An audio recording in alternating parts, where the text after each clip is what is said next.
जय श्री राधे। पूज्य श्री सद्गुरुदेव भगवान के चरणों में प्रणाम। पूज्या उषा बहन जी का जीवन चरित्र। कल हमने सुना था कैसे पूज्या उषा जी वृंदावन में विचरण करती, प्रिया प्रीतम की लीलाओं के रसास्वादन में मग्न हुई रहती और सरस चक्रों में रम जाती। लावण्य और केली से परिपूर्ण भावना साकार हो रात्रि के अंधकार में विलीन श्रमित युगल रस निधि को थपकियां दे बाहर आ किंचित अलसान में भर गई और रात्रि भर भांति भांति के केली महोत्सव से श्रमित श्याम सुंदर शयन कर रहे हैं। इतने में ही तमचूर रोर ने प्रातः का संदेश दिया। प्रातः समीरण ने झकझोर दिया और उनींदे से नंद नंदन जाग गए। निद्रावसान समय का वह मुखमंडल रमणीयता से अनुरंजित है, जिसे उषा काल में ही आभीर कुमारियां अपने नैनों में भर किसी अगाध अनुराग सिंधु में अवगाहन कर आनंद मग्न हो जाती हैं। ऐसे ही इन्हें निरखने गई कोई बाला ठगी सी रह गई। नंद नंदन सो नहीं रहे थे, कपट शयालु यूं ही नयन मूंदे लेटे थे। ग्वालिनी की आहट सुन आधे नयन खोले, निद्रा आलस पूरित मद भरे नयन। वह अलसाई मुख श्री और फिर धीरे धीरे शैया पर उठकर बैठना, बैठे बैठे डगमगाना, फिर कुछ झूमते से उठना। और ओह, अब तो गजब हो गया। उस भाग्यवती ललना ने देखा, देखती ही रह गई। अंगुलियों से अंगुलियां जोड़ दोनों भुजाएं पीछे कर नंद कुंवर ने अंगड़ाई ली। अध मुंधे नयन कोरों से आत्मविस्मृत गोप बाला को देखा। नैनों से अनुराग मदिरा छलक उठी। अभी तक लबालब भरी हुई थी, पर अब वह छलक उठी। उसे अपने नयन कटोरों में भर वह गोप सुंदरी मूक हो गई।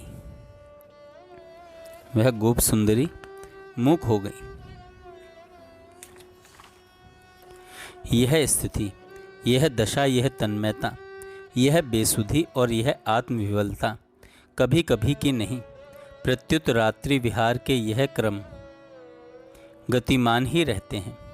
आज एक भाव मुद्रा ने आंदोलित किया था और आज पुनः इसी भाव में भावित हो कहने लगी। दोनों निशी भर विविध विलास में विमुग्ध विहार रत रहे हैं, किसी भी प्रकार की तृप्ति नहीं हो पा रही है। सखी ने देखा भोर हो चला, पर अभी तक सांवर किशोर अपनी प्रेयसी को संग ले निकुंज मंदिर के द्वार पर नहीं आए।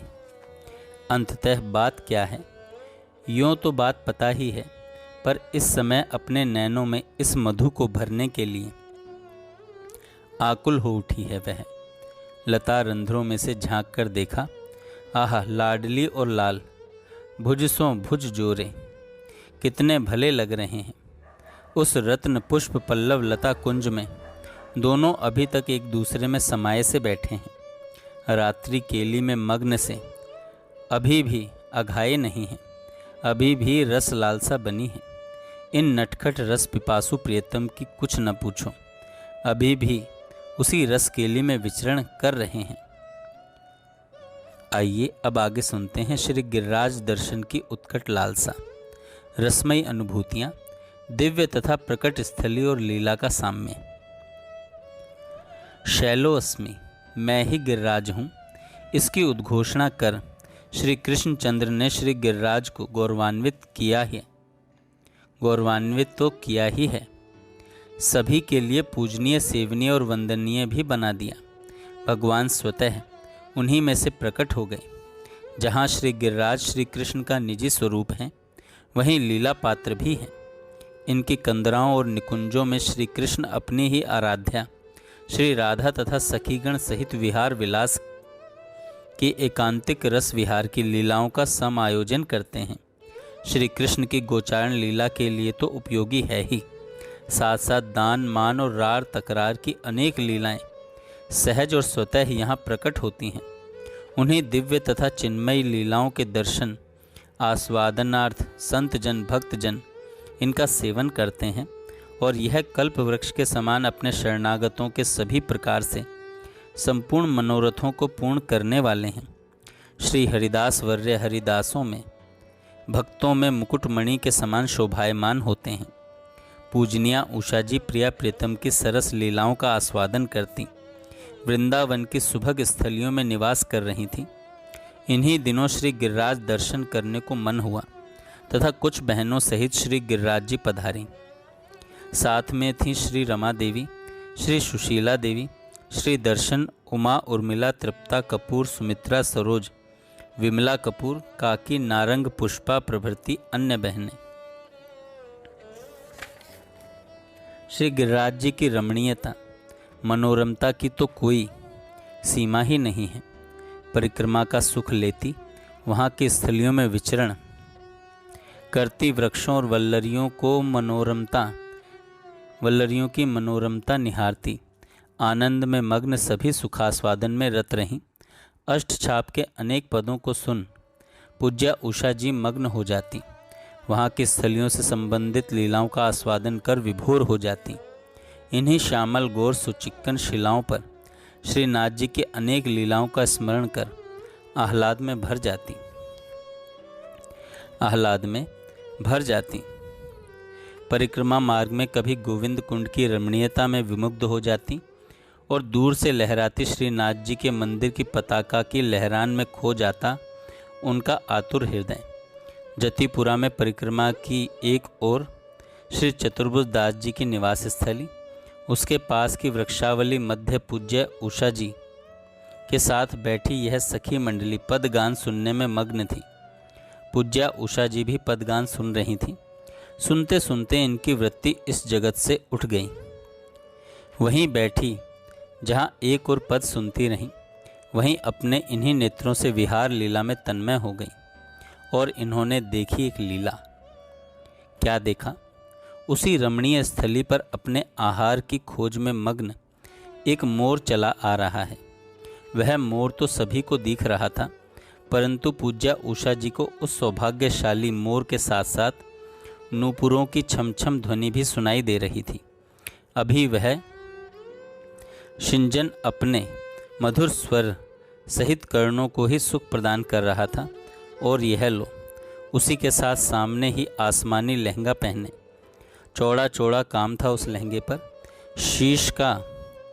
शीश पर दुपट्टा ओढ़े, उसके दोनों छोर अपनी कंचुकी के अग्रभाग में उर से प्रिया जी चली आ रही हैं, श्री राधा चली आ रही हैं।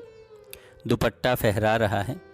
एक शिला से दूसरी शिला पर बड़ी ही स्वाभाविक मुद्रा में अपने चरण रखती किशोरी श्री राधा अपनी गौर अरुण हथेली पर दाने धरे उस सौभाग्यशाली मोर के आगे आगे चली आ रही हैं। कभी एक शिला पर दाने रखती हैं तो कभी दूसरी पर। दाने खाने में वह मोर कई बार पीछे रह जाता तथा किशोरी जी उसकी प्रतीक्षा करने लगती। अपने सुंदर सुंदर पंखों को हिलाता सुंदर सा वह केकी त्वरित गति से प्रिया जी के समीप जा उनकी भांवरें भरने लगता, पुनः दाने खाने लगता। कभी प्रिया जी उस पर अपना कर फिराती, उनसे लगा उनकी सन्निधि सुख में मग्न सा। कभी उनका संस्पर्श पाने की लालसावश प्रिया जी के अत्यधिक समीप चला जाता।